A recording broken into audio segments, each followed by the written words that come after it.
Once upon a midnight dreary, while I pondered weak and weary over many a quaint and curious volume of forgotten lore, while I nodded, nearly napping, suddenly there came a tapping, as of someone gently rapping at my chamber door. "'Tis some visitor," I muttered, "tapping at my chamber door, only this, and nothing more." Ah, distinctly I remember. It was in the bleak December, and each separate dying ember wrought its ghost upon the floor. Eagerly I wished the morrow. Vainly I had sought to borrow from my book's secrets of sorrow for the lost Lenore, for the rare and radiant maiden whom the angels name Lenore, nameless here forevermore. And the silken, sad, uncertain rustling of each purple curtain thrilled me, filled me with fantastic terrors never felt before, so that now, to still the beating of my heart, I stood repeating, "'Tis some visitor entreating entrance at my chamber door, some late visitor entreating entrance at my chamber door, that it is, and nothing more." Presently my soul grew stronger, hesitating then no longer. "Sir," I said, "or madam, truly your forgiveness I implore. But the fact is, I was napping, and so gently you came rapping, and so faintly you came tapping at my chamber door, that I scare was sure I heard you. Here I opened the door, darkness there, and nothing more."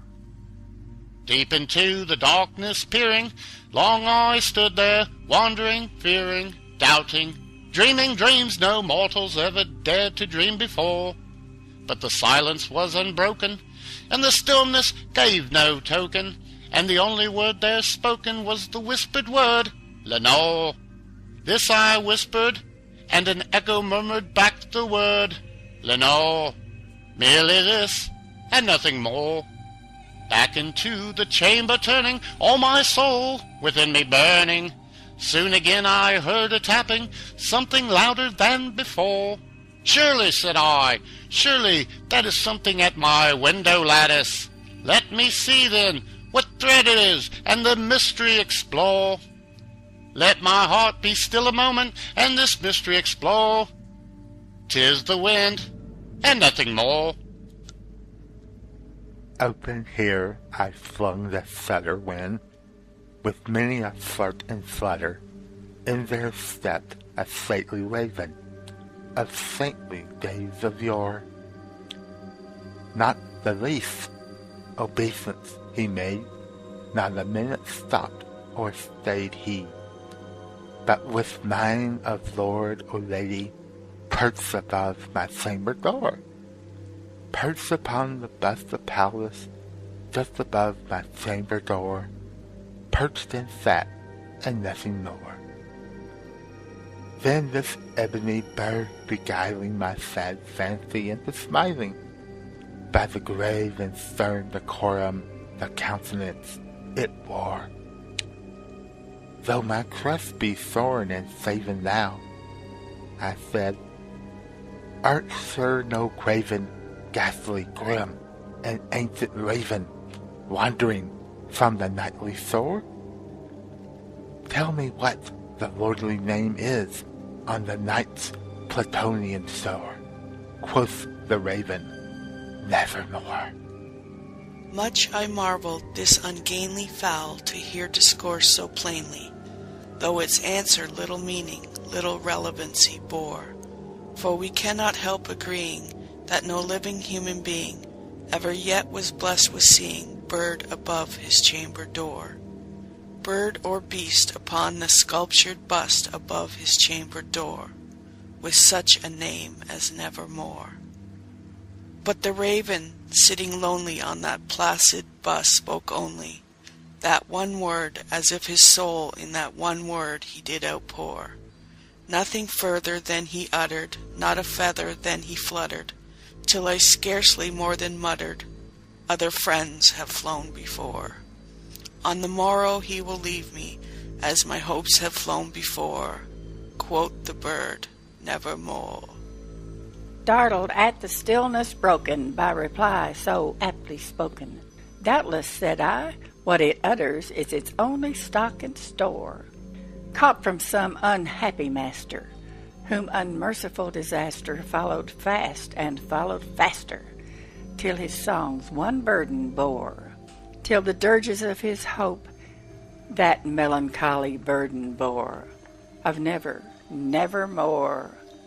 But the raven still beguiling all my sad soul into smiling, straight I wheeled a cushioned seat in front of bird and bust and door. Then upon the velvet sinking, I betook myself to linking fancy unto fancy, thinking what this ominous bird of yore, what this grim, ungainly, ghastly, gaunt, and ominous bird of yore meant in croaking nevermore. Thus I sat engaged in guessing, but no syllable expressing, to the fowl whose fiery eyes now burned into my bosom's core. This and more I sat divining, with my head at ease reclining, on the cushion's velvet lining, that the lamplight gloated over, but whose velvet violet lining, with the lamplight gloating o'er, she shall press, nevermore. Then, methought, the air grew denser, perfumed from an unseen censer, swung by a seraphim whose footfalls tinkled on the tufted floor. Wretch, I cried, thy God hath lent thee, by these angels he hath sent thee respite, and neppeth thee from my memories of Lenore. Quaff, oh quaff, this kind nepathy, and forget this lost Lenore. Quoth the raven, nevermore. Yeah, he said that. Hey, prophet, I said, thing of evil, prophet, still if bird or devil, whether tempter sent, or whether tempest tossed, thee here ashore, desolate, yet undaunted, on the desert land enchanted, on this home by horror haunted, tell me truly, I implore, is there a balm in Gilead? Tell me, I implore. Quoth the raven, nevermore. Prophet, I said, thing of evil, prophet still, if bird or devil, by that heaven that bends above us, by that God we both adore, tell this soul with sorrow laden, if within the distant Aidenn it shall clasp a sainted maiden, whom the angels name Lenore, clasp a rare and radiant maiden, whom the angels name Lenore. Quoth the raven, nevermore. Be that word our sign of parting, bird or fiend, I shrieked up, starting. Get thee back into the tempest and the night's Plutonian shore. Leave no black plume as a token of that lie thy soul hath spoken. Leave my loneliness unbroken. Quit the bust above my door. Take thy beak from out my heart, and take thy form from off my door. Quoth the raven, nevermore. And the raven, never flitting, still a sitting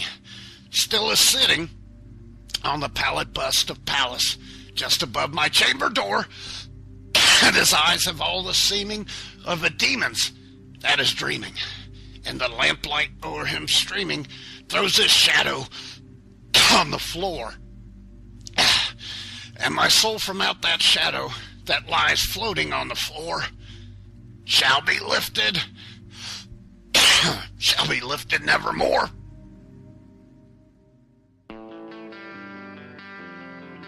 You're listening to the #1 comedy show on BTR, IWS Radio.